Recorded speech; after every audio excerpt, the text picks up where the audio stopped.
But I think that this game was wildly weaponized for that.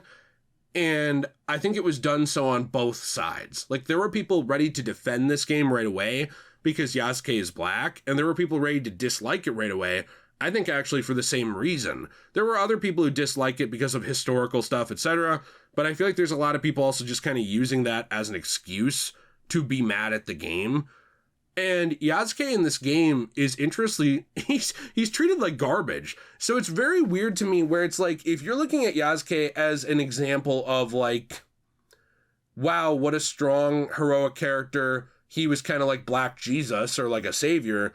I don't really get that out of him. He's very misguided. He kind of just follows orders, does what he's told, hasn't really thought for himself that much for a lot of the story, especially. Where, like, I would say that he is a fish out of water who doesn't know what to do. You know, like, he really was, he started out as a slave. I mean, Oda Nobunaga, the guy basically brought him in because he thought he looked scary. Like, that's why he was made into a warrior. Because he notices, oh, well, I'm in danger when Oda Nobunaga makes a threat. And then Nobunaga, like, sees that as a positive. And he likes his skin color. And he doesn't like his skin color in the way of like, that's pretty. He likes his skin color in the way of like, wow, you're weird looking to me. Like, it's very, it is racist. I mean, because like at the time, it was just something that was so different, right? I mean, like it was the idea that very few black people had ever been to Japan at the time. So he even asked him questions like, where you're from, like, are you an anomaly or are there other people who look like you? Like, basically, like, he talks to him like he's a freaking mutant.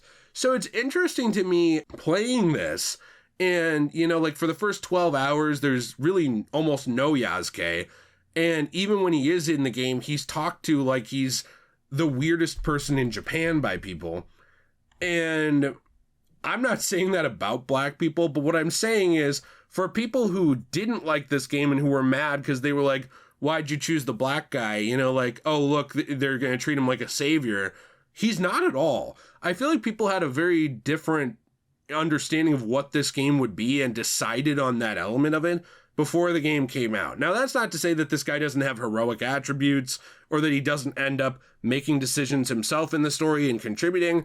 I'm just saying, like, for the first 12 to 15 hours, especially if you're doing some side stuff, things like that as well, it's not exactly like he's presented as a savior who comes in and saves Japan.